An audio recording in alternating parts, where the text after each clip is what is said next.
Hello, this is Jim Landman in Kaufman Hall's Thought Leadership Group, and I'm pleased to welcome you to our webinar on covenant management in uncertain times. The figure on our first slide from our National Hospital Flash Report summarizes why potential covenant breaches have become an issue for many health systems. 2022 has been an exceptionally difficult year thus far, both operationally and financially, and although median operating margins have slowly improved, they remained in negative territory at the end of May, even with the impact of CARES Act funding included. Many factors have contributed to this. Overall volumes remain soft. The Omicron variant continued to disrupt operations, especially in the early months of 2022. Investment income has been affected by poor market performance, and expenses have risen significantly with the combined effect of inflationary pressures and staffing shortages that have increased the need to rely on contract labor. In our webinar today, our subject matter experts will discuss how to manage covenant concerns, how to manage potential impacts on credit, and how to put your organization on a long-term path to sustainability. Joining us today are Lisa Goldstein, a Senior Vice President in our Treasury and Capital Markets Practice and Thought Leadership Group, Matt Robbins, a Senior Vice President in our Treasury and Capital Markets and Partnerships, Mergers, and Acquisitions Practices, and Dawn Samaras, a Managing Director in our Strategic and Financial Planning Practice. We will have time for questions at the end of the webinar, so please feel free to enter your questions in the Q&A function in the webinar platform at any time during today's conversation. And now I'll turn the webinar over to Matt, Lisa, and Dawn. Great, thank you, Jim, and good afternoon, everyone. I'm going to start today talking about covenant basics. What are they? When are they tested? How do the mechanics work? And what happens if you end up in a covenant breach? So to start, what is a covenant? Well, debt's a promise to pay back money in the future, and covenants are periodically tested financial metrics that indicate if that promise is likely to be kept. This is different from paying debt service. Covenants are about long-term solvency and sustainability. Typically, they're focused on cash flow. Debt service coverage is the most common. Liquidity, days cash, is fairly common. And overall capitalization. Debt to cap used to be typical, now it's less and less common. In some cases, especially in private lending documents, the maintenance of the organization's credit rating itself can be a covenant. These tests can be found in a wide range of debt-related documents. The Master Trust Indenture, or MTI, tends to have the majority of these covenants, and debt that's secured under the MTI will have the same or very similar covenants. Some private lending agreements may have covenants that are over and above what is in the base MTI, as we'll talk about in a few. These testing levels are designed so that in a normal performance period, they shouldn't create issues for management, but instead they act as an early warning system to potential financial distress. Working through a covenant breach is a fair amount of work for all involved, including the lenders. So they want to provide guardrails without constantly distracting management from running the core business. It's important to know your covenants.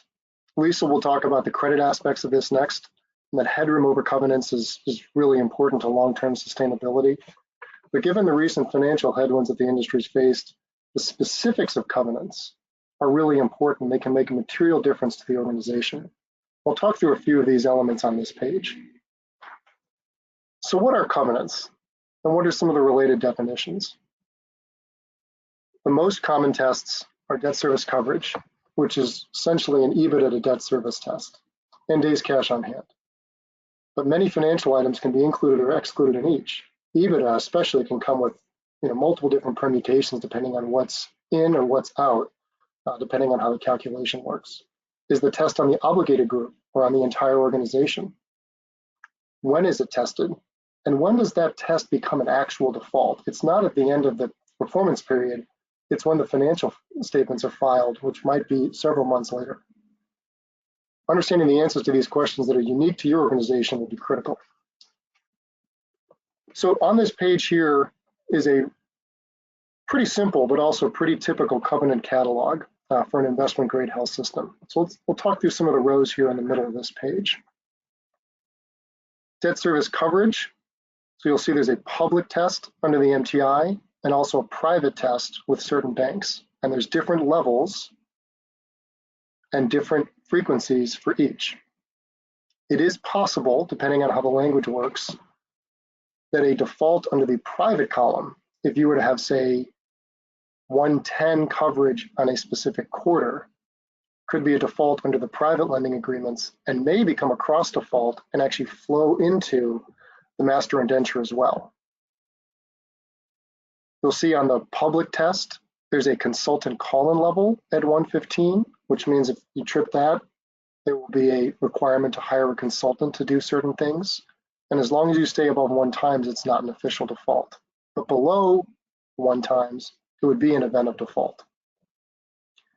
Timing is critical here. You can see there's different frequencies for testing. These are often on a trailing 12-month basis. And some organizations have been able to structure a 2-year debt service coverage test. So you might trip it this year, but it doesn't become a default for another year. The definitions are key as well. We kind of move to the right on this page. Thinking about income available for debt service. What's in and what's out? Are there extraordinary items, unrealized gains and losses? Are there other things that might be included or excluded from income available? On days cash on hand, for example, unrestricted versus restricted is key. How are grants and other types of stimulus money treated, especially if those are structured as loans? And would draws under a line of credit to move you above, in this case, a 90-day cash on hand test semi-annually, would that count? Or are there mechanisms in the definition that might restrict that? Answers to these questions will be key to how you approach any close call on these covenants. You'll see on this page too a minimum rating test, which is also common, especially in private lending agreements. And this essentially acts as a credit backstop and is typically seen in commercial bank agreements. This level itself can become a credit issue as an organization approaches that minimum rating. And the reporting is key. You look at the very bottom. Continuing disclosure agreements will have requirements for filing of financial statements, which include an attestation of covenant compliance. These are just as important as the financial tests, often 120 to 180 days after the annual audit and 45 to 60 days for each quarter. It's the filing of these reports that actually creates the default. So in this situation, if we're working on this sample catalog, a default under the public MTI would not start until 135 days after the fiscal year end, when that audit is filed along with those financial covenant attestations. And often you'll see in some situations, organizations will delay filing that audit until they get to resolution with bondholders. So talking about that, what happens if there is a covenant breach? This is often called a technical default, and it's different in some respects from a payment default, which is namely around the credit and sustainability enterprise is considered different by the market. But often the parameters and the remedies in the bond documents are not different. So not paying your debt service when it's due and not meeting one of these tests or not filing an audit when it is required have similar potential severity depending on how the document is written. And so need to be treated with a similar level of seriousness by health systems. Creditors will have a wide range of remedies available to them. The most extreme is to accelerate all debt for immediate repayment. That is generally unlikely. Creditors like to have performing securities, not necessarily be operators, but it's a delicate tightrope walk as that risk is real and it needs to be managed accordingly. So thinking about this organization, let's start with a consultant call-in. So the language in these agreements typically states that if you were to be, say, at 110, so you've breached the consultant call-in level but not the default level, the organization will retain an independent consultant to make recommendations about increasing performance, boosting that coverage ratio. And as long as those recommendations are followed, the organization is considered in compliance as long as it stays above that 1 times. Once you trip below that 1 times, in this case where there's a capital D default, that's a different situation. The consultant call-in report will not be sufficient, and bondholders will have different rights in that situation. Should that happen, the majority of bondholders will control the situation. So what do they want? How likely are they to accelerate debt? Probably not. So then it becomes more of a negotiation about what does the organization need and what do the creditors need to satisfy the default. It is also possible to have a cross default where the private banks have the default and it might roll to the public level, but as long as it's satisfied with the private banks, everything can be treated accordingly. But that interaction is key. So who really controls the situation? Who can approve resolution of the default? There are other words that will be thrown around. A waiver. So will the creditors waive the default and say this default did not happen, we're going to forgive it? Or will they look for more of a forbearance? They understand there was a default and they will wait to pursue remedies as long as certain things happen. Different creditors have different incentives. They will respond differently to that question. So understanding what the test is and what the incentives at play are key, as that'll impact how you approach those organizations and what you're actually negotiating for.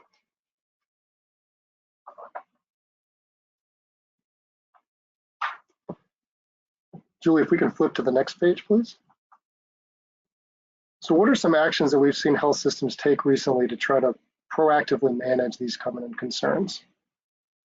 Academic support funding is something we've seen over the last several years, especially in 2020. Can we delay those expenses? Are there holidays that can be built in? Some of that is expense driven and some of that can be liquidity driven as well. The ability to reduce planned projects. Again, that's, a lot of these are capital, so they might not impact the expense line item, but they can have a material impact on the liquidity that the organization has available. Reductions to staff, elimination of premium pay, agency usage. These are other places that organizations are very active in looking at ways to reduce these costs. As higher costs in these areas is what's driving a lot of the underperformance at an operating income level. State and other type of external support, as well as pension funding. These are places where there have been pools of money and also provisions set aside in different stimulus legislation over the last several years. And there are still funds at different state level organizations that are available in the right situations to help organizations.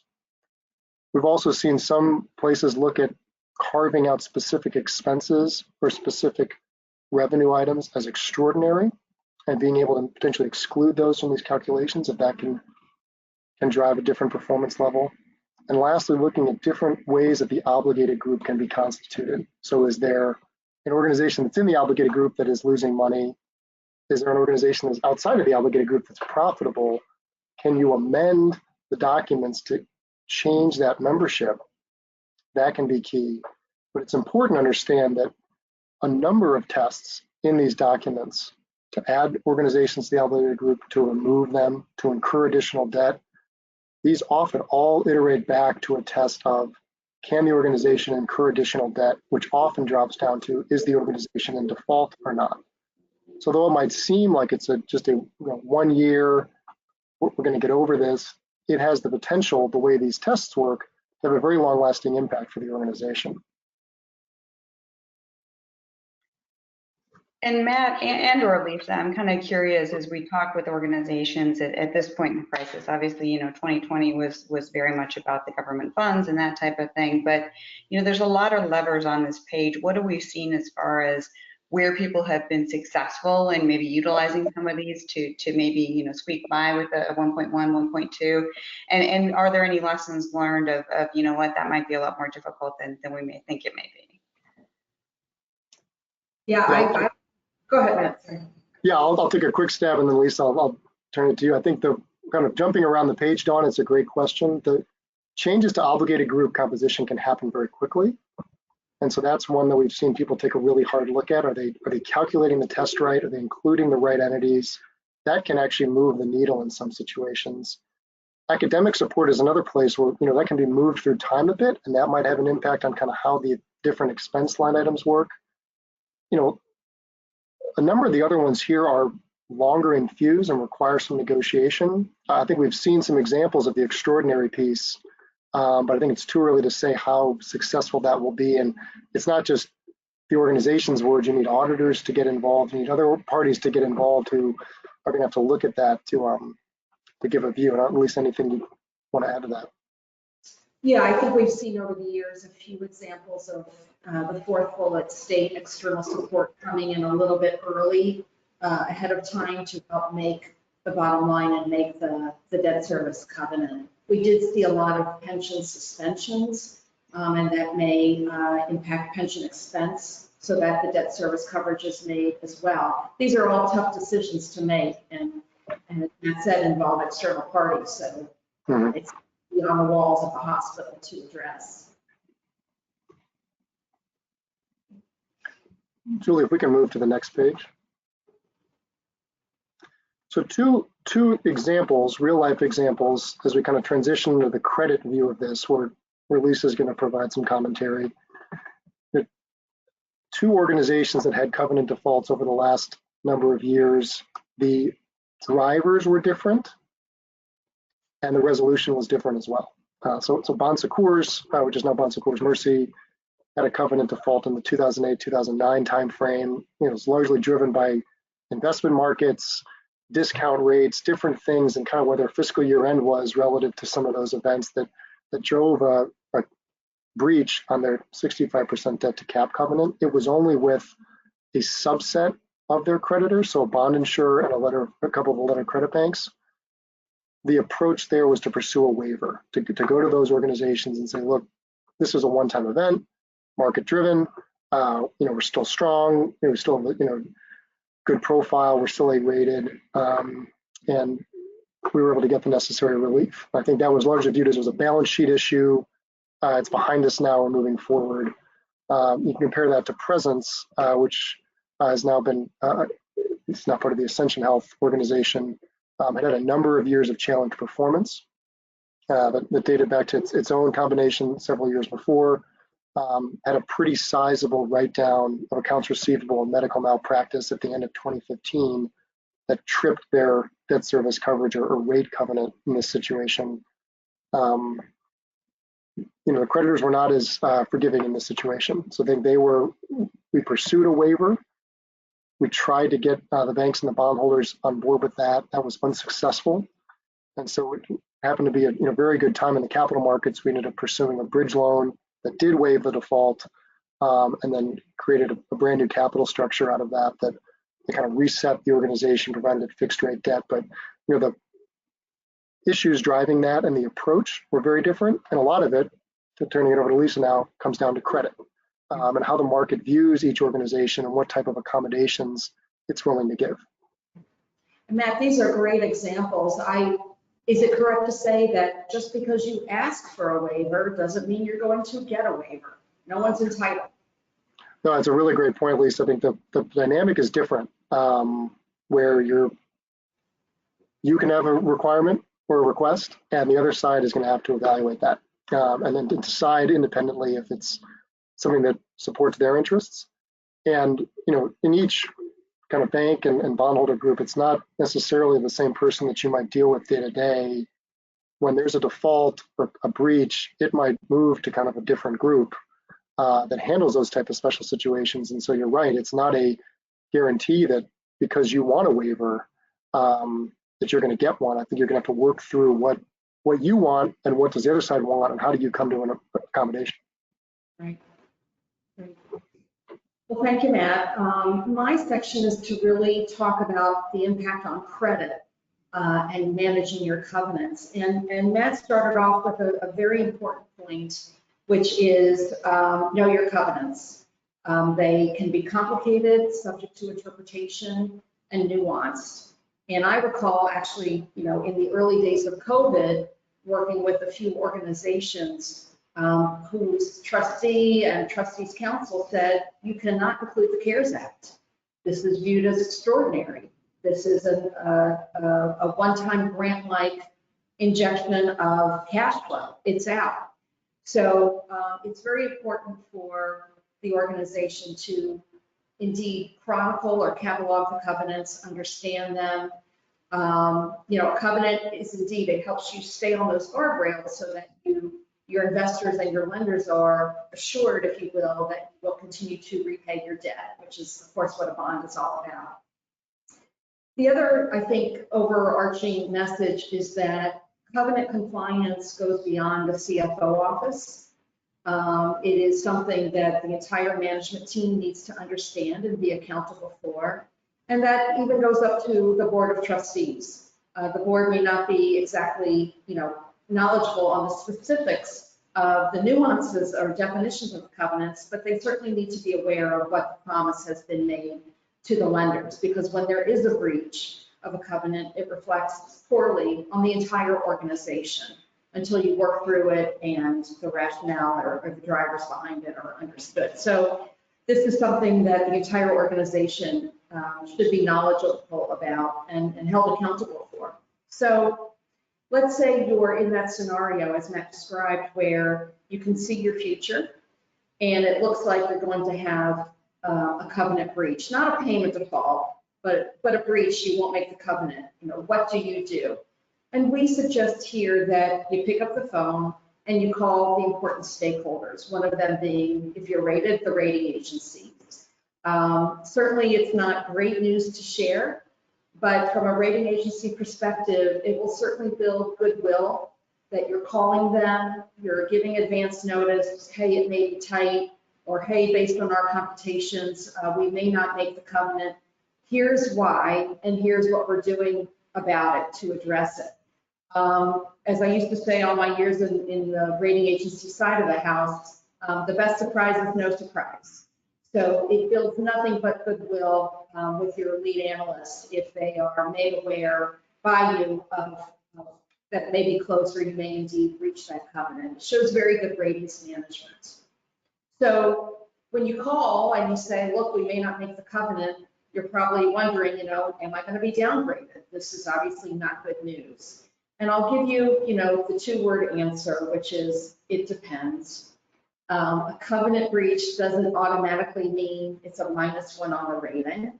The analyst will want to know what's causing it, how are you managing it, and what is the both near-term and the longer-term strategy regarding covenant management. So it's not an automatic given that you'll be downgraded, but it is certainly a possibility.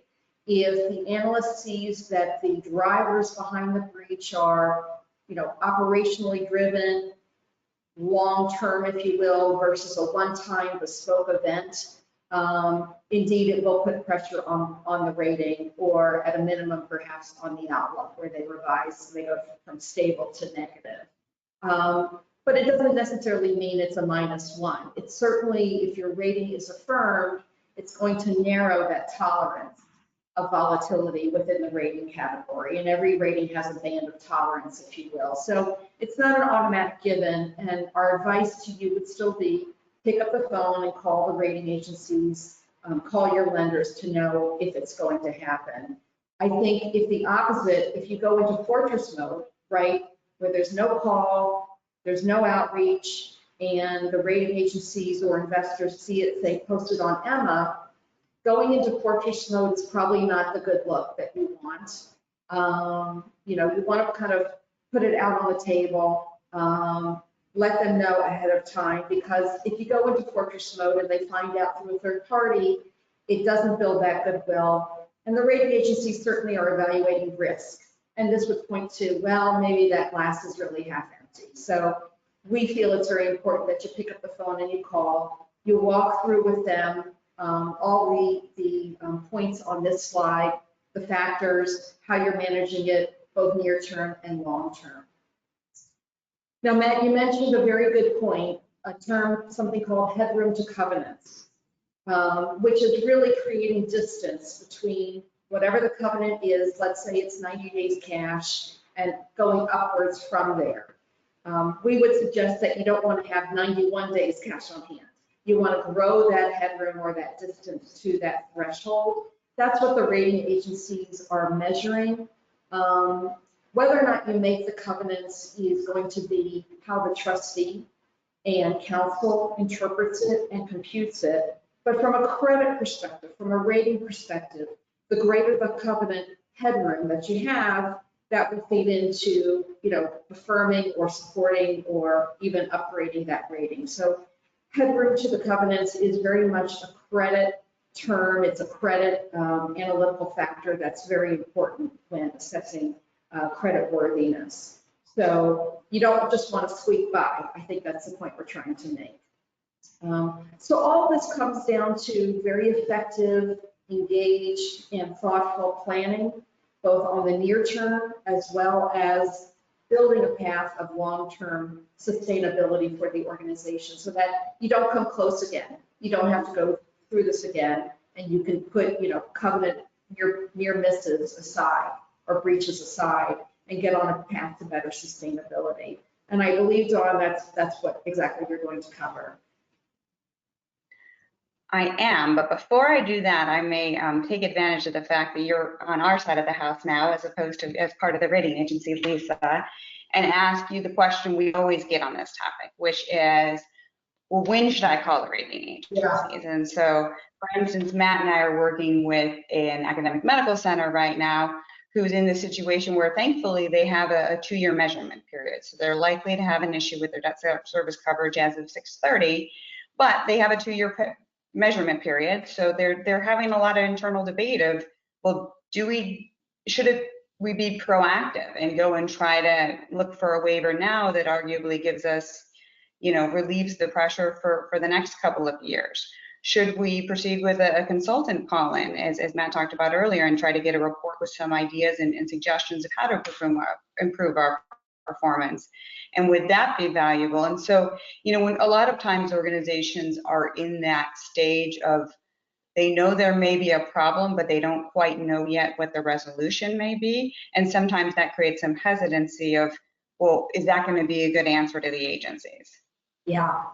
Yeah, and my response would be, almost without having to think about it, is having been on that side, call and say, these are the different options we are considering.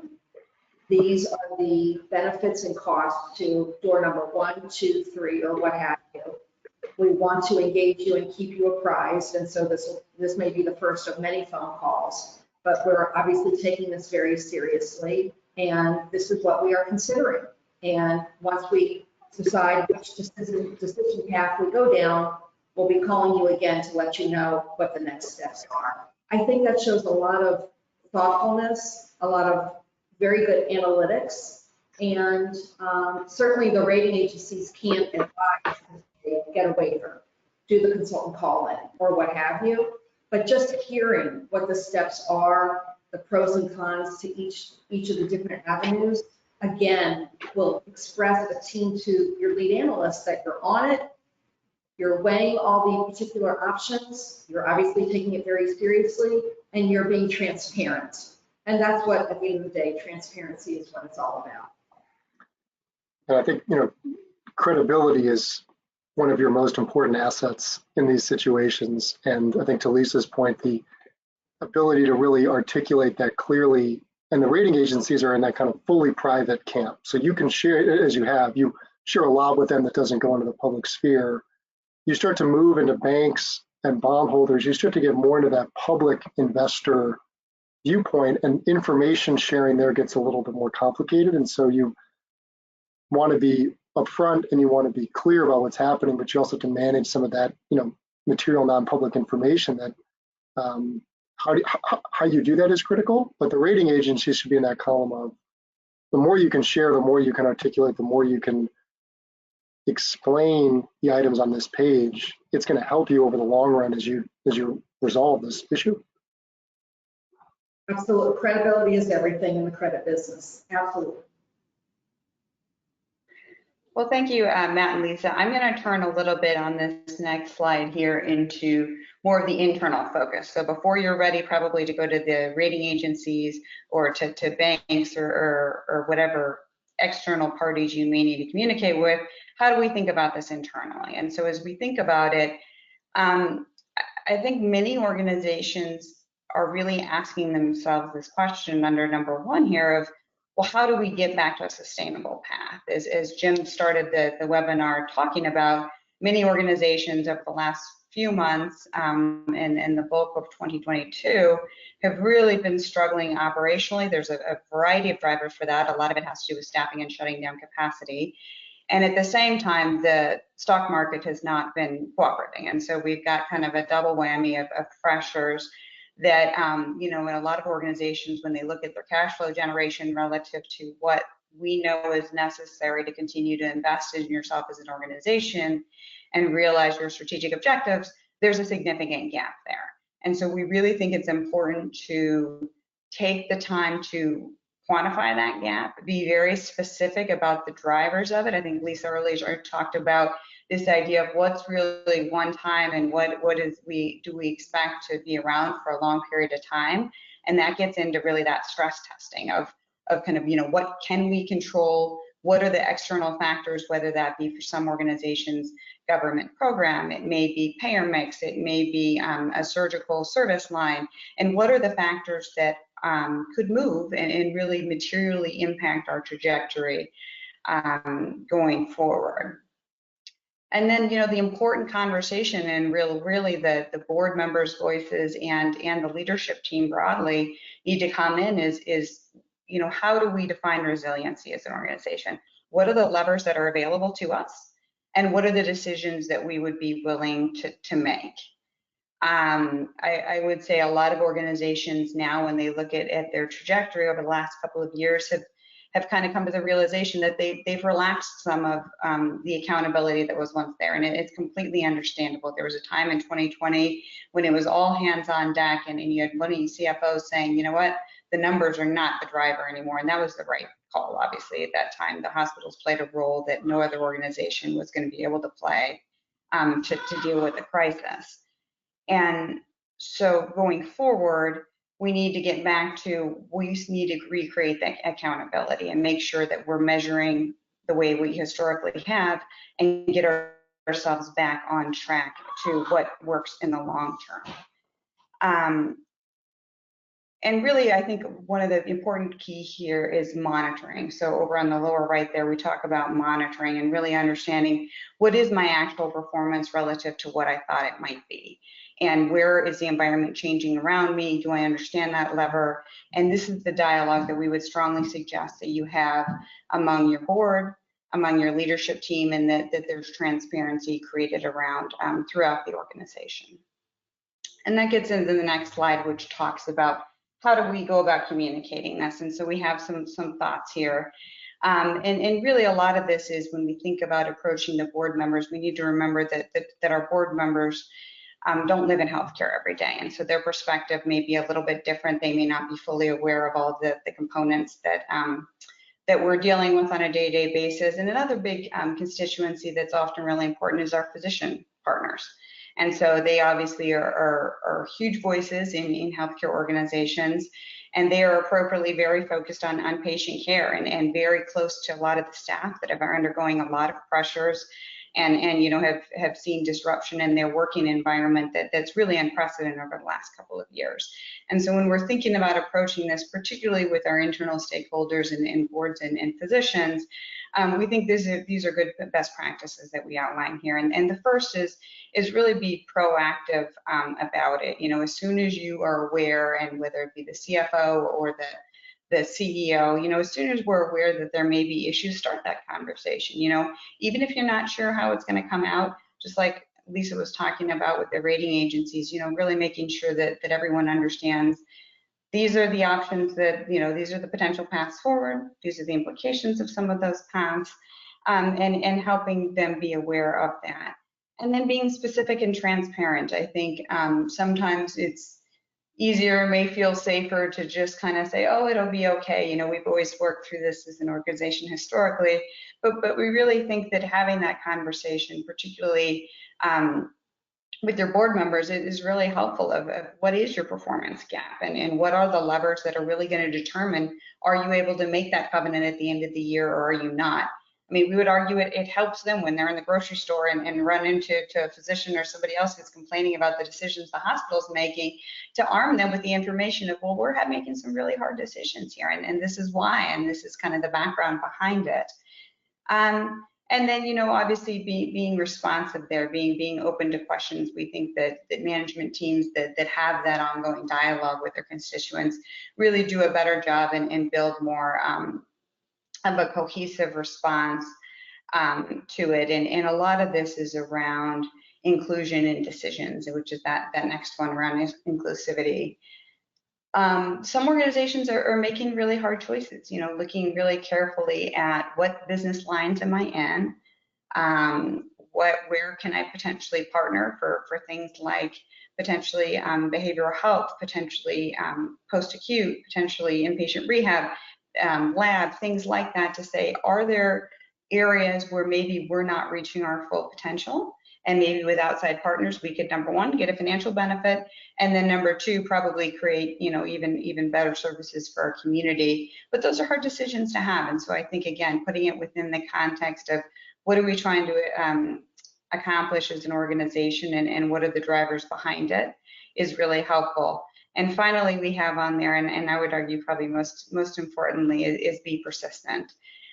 So, just because the initial crisis passes, it certainly feels good if, some organizations, I know we've just passed the 630 mark, and a lot of organizations have a measurement point there as of June 30, and you have some places saying, oh, thank goodness, we're 1.11 times, and so we're all good.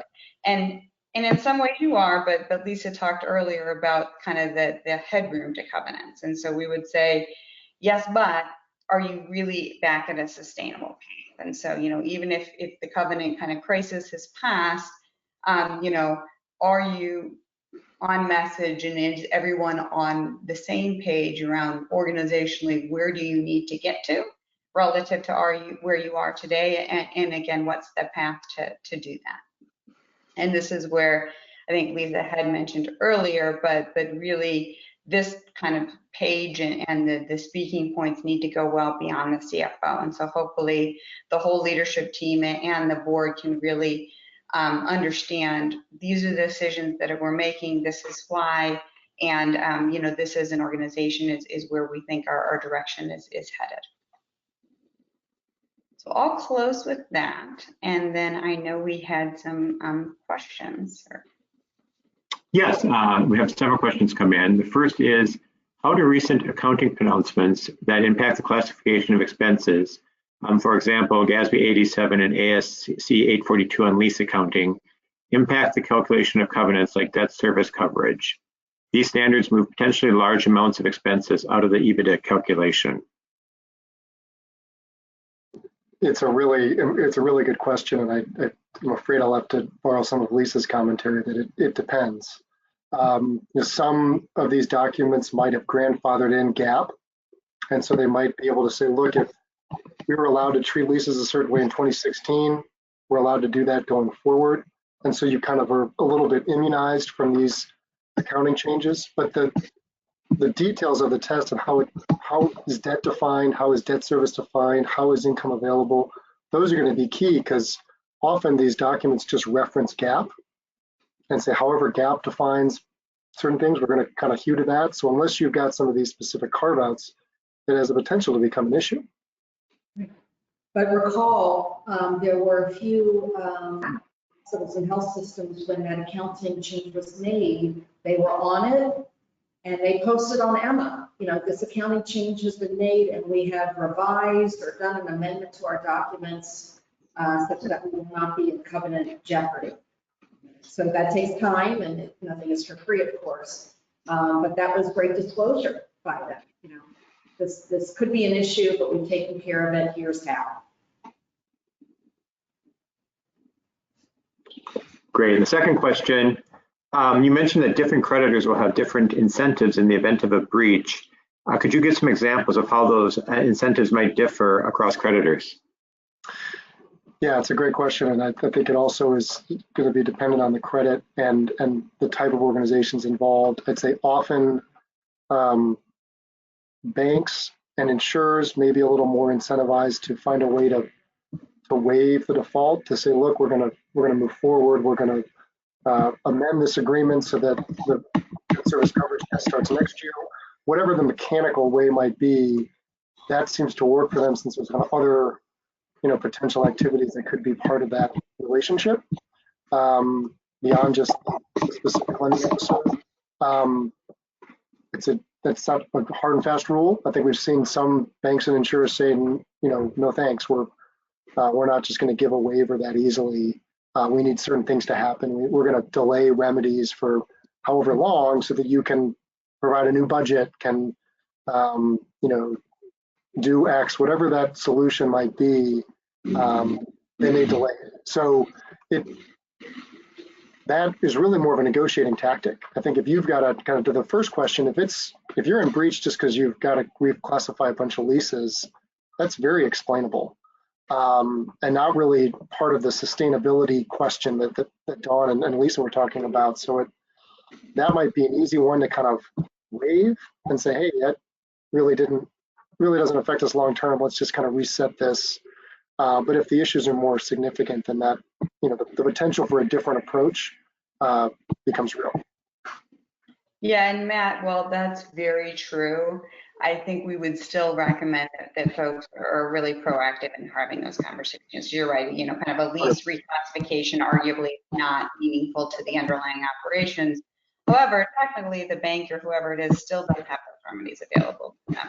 And so, just being proactive and transparent and having those conversations up front, because, even if there isn't actually a call on the debt immediately, the amount of time and effort required in meeting some of those requirements, and if the bank is asking for quarterly updates on things, it's just another thing that the organization is on their to-do list. And to the extent that we can avoid that and really create that, we talked earlier about credibility with the creditors, such that we can avoid that would really behoove everybody if at all possible. Right. Totally agree, Dawn. It's a great point. And is it correct, Matt, that the clock starts ticking after fiscal year end, and hospital has that certain number of days, right, before they have to post? So the hospital incentive to move this along, but the creditor, can take their time. They've got to go get their internal approvals. There's got to be a fee negotiated. So everyone has a different kind of time frame deadline that can create tension. Again, another reason to kind of, if you see this is coming, get your plan ready, early before the actual measurement date happens. Yeah, and that was kind of the fact pattern at Presence Lease. I know you were involved in that from the other side, but we were working through the waiver and got to a point where we were like, I don't think we can get this done before that audit's due. Right. And so this is going to become a capital D default. Nobody at the health system was really willing to do that. And so that prompted us seeking an alternative route about, okay, look, we can't meet our deadlines on plan A. We're going to get a bridge loan. That bridge loan waived the default and proceeded with a different solution. So as soon as you realize that you've got an issue, it's important to start addressing it, because you're right, there's some time here to move, but you're not the only one controlling the timeline. Right. And then, Matt, Lisa, I think you touched on this, but it's an interesting question given the extraordinary times we live in, and that is, can efforts to classify events as extraordinary cut both ways? For example, if something like contract labor expense is extraordinary, could emergency funding like the CARES Act be classified as extraordinary as well? Yeah, I'll start with the easy one, the CARES Act. Indeed, we saw two systems of different sizes, different types. Their trustees said the CARES Act monies were out, not included. And we know these were substantial, right? And helped, get health systems through, that fiscal year with COVID. But the trustee and trustees council said, we don't see these as recurring. These are grant-like, and per your definition, they cannot be included. Now, both organizations made their covenants. So they had headroom, right? The importance of headroom. One was a little bit of a squeaker, but made it. So that was unusual, because 95% of the rated universe could include the CARES Act. So it's very much how the documents are written and interpretation of those documents, at least on the CARES Act being an example. We're going to now see, what about the FEMA monies? The new CARES Act, of perhaps 2022.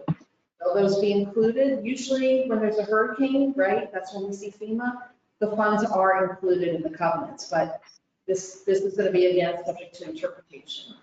Matt, I left you the hard one. No, I think it could cut both ways. Where it might work for you this year, but this is a long game, and it might be enough. I think it's something that should be reviewed and studied and discussed. Whether you actually take the plunge to use those types of carvers, I think you really need to think about that. With if that becomes, I think, kind of to Dawn's point about you need other stakeholders to kind of look at that. Is that really the solution for the organization? Because it's going to all this is going to play out in the public sphere. It's going to go on EMA filings. It's going to be out there. And so making sure you're really intentional about those choices is going to be critical. Great. Well, that's all the questions we have. I'd like to thank you, Matt, Lisa, and Dawn, and thank you all for joining us today. You'll be receiving an email within the next day or so with a link to recording of this webinar. And as a reminder, we'll be hosting our summer rating agency update next week on Wednesday, July 13th.